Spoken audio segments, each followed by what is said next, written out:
I remember the feeling in my flesh. Feeling of disbelief, anger and heartbreak all rolled into one, as I finally realized who the other woman was. The last person I ever thought to suspect. Let me tell you, the second part of my story is not just about the betrayal, it's about a twist I never saw coming.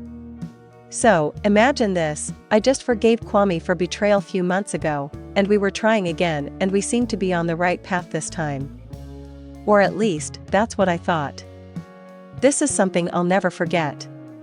We were a couple who looked perfect from the outside. We had been together for almost 10 years. A few ups and downs, like any other couple, but last few years more downs than up. I was the kind of person with a lot of patience and who would drop everything to be there for Kwame, who was known for his charm and humor. The sort of guy people looked up to. One evening, I was sitting in the kitchen, waiting for Kwame to get home from work. When Kwame finally reached, we sat down for dinner and talking when suddenly his phone rang and he took the phone call outside, which wasn't unusual. He often worked late and had colleagues calling him, but this time, I felt something was off. I couldn't quite put my finger on it. His voice was low, almost too low, and he seemed tense. It was strange enough, so I walked closer to the back door, just to hear what he was saying.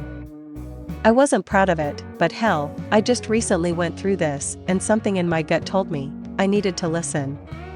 Bits and pieces of his words drifted through the door. "I can't stay for long," he murmured. No, I know she's expecting me home, I will see what." There was a pause, and then he chuckled, saying something in a softer tone. My heart hammered in my chest. I wanted to fling open the door, confront him right then and there, but fear held me back, again. That night, I couldn't sleep. I tossed and turned, overthinking every detail, replaying every conversation. Eventually, I got up the courage to ask him outright. "Who were you talking to this evening?" I asked, trying to sound casual. But the way his face shifted from surprise to irritation was all she needed to see. "Are you spying on me now?" he snapped. It was a work call, nothing more. His words were cutting, dismissive, as if my feelings were ridiculous. He laughed off my worries, told me I was being paranoid, imagining things, and not to start again with the same thing. But I couldn't shake that feeling. Deep down, I knew he was lying. He came home earlier from work the next day, like in a rush. Asked me to pack some clothes he had to go, just for 2 days on a business trip.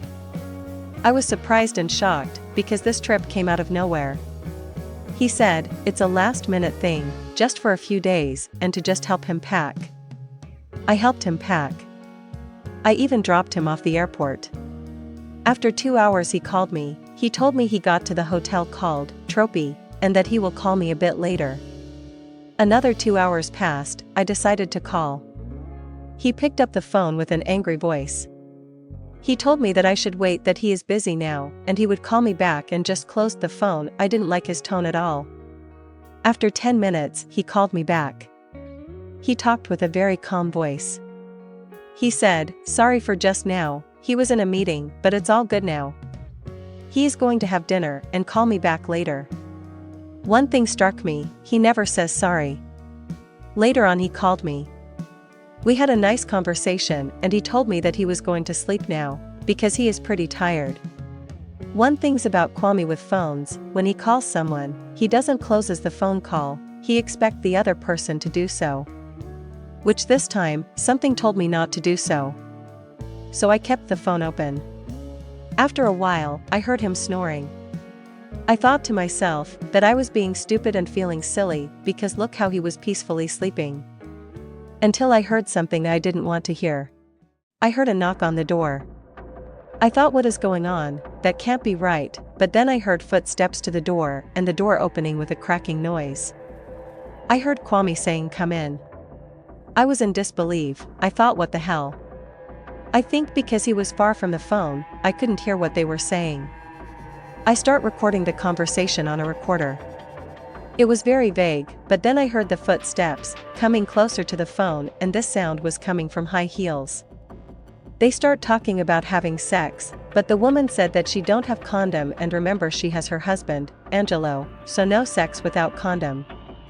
Kwame told her to go by at the receptionist. She said no, absolutely not, you the man you can go. I heard Kwame saying that he was not going either. So what now? He said, well you will have to play my flute then. I could not believe this, he was with another woman. I wanted to scream in the phone, but I withheld myself, because I wanted to record them for evidence. It did not take long. After a few minutes, I heard the high heels walked away, closing the door. Apparently, he went back to bed, because I heard his snoring again. I guess I dozed away too, but I woke up quite early to hear him. He took his phone to make a phone call. I think then he realized that his phone was still on my call, but he didn't say anything, he just closed his phone. I decided to start packing his things. It was rather easy, because he just moved back in, so it was very easy to take the rest of his stuff. This time I put his things in a garbage bag and prepare myself for his phone call. After some minutes, Kwame called, blessed my morning and asked me how I slept. I could not believe his irony to be so neutral, like nothing happened with him the night before. So I answered, I slept well and I know for sure that you had a wonderful time. My voice was very sarcastic. He knows he did wrong, so now he is going in defense mode. He shout out in an angry tone. Like what do you mean? I just went to sleep, what are you talking about? But I didn't bother arguing. I just told him, his stuff packed. He said what you mean, my stuff is packed? I told him. Well Kwame, that's exactly what you heard and I closed the phone. He kept calling, but I didn't answer. When he reached home, he saw his stuff in bags. He wanted to start yelling but I told him that, I don't want to argue, I know what he did last night. I explained to him what I heard. He had the audacity to tell me that it wasn't him. I remembered a great song like that, I just had to smile. I told him that I am done. Just leave or I will call the police. It was your phone, your voice, and even your snoring, so I am done. He kept saying that it wasn't him, but he took his bags and left. Andre called me, out of nowhere, asking me what happened. I told him that ask Kwame, who was the woman he was with last night. Please don't let him come here again, I am done for good this time. He start messaging because I wasn't taking his calls, but I never replied. I spent the next month trying to distract myself, learning how to meditate, learning how to appreciate myself and respect myself. I keep letting people disrespect me. I felt this was becoming a toxic relationship. I tried to lean on some friends, but some told me to suck it up now with my narcissist husband and that I am on my own this time because I don't listen. The one friend that was always by my side was Alba, she had been there for me through everything. We had been close friends for years, and I trusted her like a sister. Alba offered advice, comforted me, told me that if my husband was really cheating, he didn't deserve me. We had long conversations where Alba would reassure me, saying things like, you're better off without him. If he can't see how amazing you are, that's his loss. Alba would even come by with food, or wine, insisting that we would get through this together. Kwame sent me a message, asking me if I would go on a motorcycle tour with the group. We used to go on bike tour with a group every end of the month. He knows I like it. It was Alba who convinced me to go, it would give me some fresh air, clear up my mind, she said. It seemed like the perfect way to blow off some steam and maybe even see my husband again to see if there was anything left to salvage. On the day of the ride, I pulled on my favorite outfit and met the group at the starting point. Sure enough, my husband was there. He smiled when he saw me, looking almost sheepish, and something inside me softened. I thought, maybe, just maybe, this was a step toward fixing things. Again. I hopped in the back with him, and we started the tour. For the first hour, it was like old times. We even laughed together, chatting like friends. I was beginning to feel hopeful, until halfway, we reached the second pit stop. I came out of the restroom and I saw Alba, sitting with a group of some friends. She hadn't told me that she would be coming there today. Alba waved at me, so I walked over. I told her that I didn't know that she would be here. She told me that she came with Angelo's friends. I saw her husband, I greeted him, but it's like something struck me. Michelangelo, Angelo. Hey Alba, I remembered you were abroad a month ago, right? She said, yes. I asked her which hotel she stayed. She hesitated to tell me, so her husband answered. I paid the trophy for her, darn expensive hotel. Ooh yes, it was that, I truly forgot. I think if there was a mirror in front of my face right then, I would see my face change completely. I wanted to ask more questions, but she said that we would talk later. She didn't want to be rude with Angelo's friends. As I was walking back to Kwame, I could see Kwame watching through me, directly to her. Then his eyes caught my eyes. He stuttered when he asked me if I was okay. I tried to smile and said, yes, everything is fine. The whole trip back, we didn't talk. When I reached home, I told him that it was a good ride, it was fun, and that I would call him. He just started the bike and rode away. My heart sank. By the end of my ride, my hope was gone. I was left with the sick realization that my best friend, that Alba, who had listened to my heartbreak, who had comforted me night after night, was the same person my husband was with that night. The next morning, as my emotions went from sadness to pure rage, I decided to confront her. I couldn't believe the betrayal, couldn't wrap my mind around how two people I trusted had lied to my face. I went to her workplace, the local police station, where she worked as a receptionist. I walked in and asked to speak with her in private. Alba looked confused, but she found a quiet corner. My hands shook as I faced my so-called friend. In my mind, I wanted to beat her up, seriously, but I had matured. I didn't even recognize her. With every ounce of anger and heartbreak, I told her that I knew about the affair, that I heard them that night. At first, she tried to deny it, inventing excuses. She saw the pain and fury in my eyes, but she kept denying it. So, I told her that I had recorded everything and would take the recorder to Angelo, to see if he would recognize her voice. She immediately dropped the act. She admitted to everything but looked almost indifferent, as if it was just another conversation. There was no apology, no hint of regret, just a flat, empty look. That expression was worse than the betrayal itself. I asked her why she did it. She said it was for money. She needed money, there is nothing else. I told her she could have come to me, but instead you wanted to feel him. Well, I'm glad you had to blow his flute. You're so disgusting. I got up and walked away. I thought to myself, it all made sense now. The day he came home and saw her, he acted so nice to her, but then called her trash.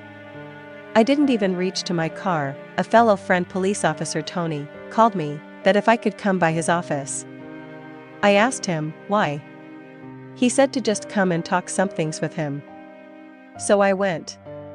Tony told me that Kwame just called him all nervous, because he doesn't know what I was going to do. I start laughing. I told him that now both of them afraid, that's good. Tony told me that Kwame tried to apologize, tried to beg for another chance, but you said you was done. I told him, that's correct. Make sure to call him and tell him, don't come by the house no more. I want to be left alone. I left Tony's office. When I reached home, I plunged myself in the sofa. I told myself that I was tired of all the lies, of the hurt and of being played for a fool. Days gone by, I cut ties with both of them, left the past behind, and started focusing on my own happiness. For the first time in months, I felt a strange sense of peace. I knew I deserved better, and I wasn't going to let anyone treat me that way again. So in the end, I remained single for some years, to focus on my growth, to work on my self-esteem and my happiness. Until... I'm just kidding. Moral of the story. The takeaway here? Sometimes the people we trust the most are the ones who can betray us the deepest. It's a hard truth to accept, but trust and loyalty aren't things we should give out blindly. Listen to your instincts, protect your heart, and always value your worth. No one deserves to be treated like a second option or to be lied to by those they love. Biblical perspective.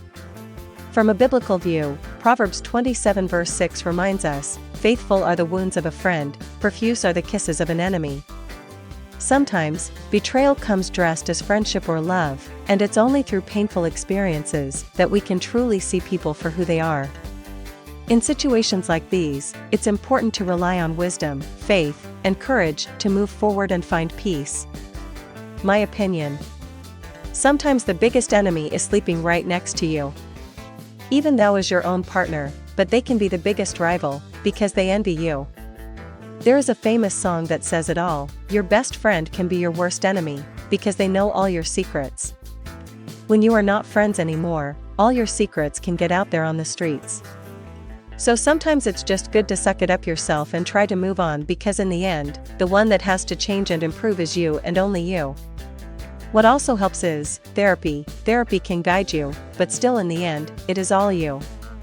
When your time comes to snap out of it, out of your comfort zone and learn to have self-respect, you will learn from your past and you will be fine. The biggest mistake that people keep making is trying to change the other person. You cannot change someone else if they don't want to. You have to be the one to start your process to change. You keep doing the same, you will get the same result. So make that change.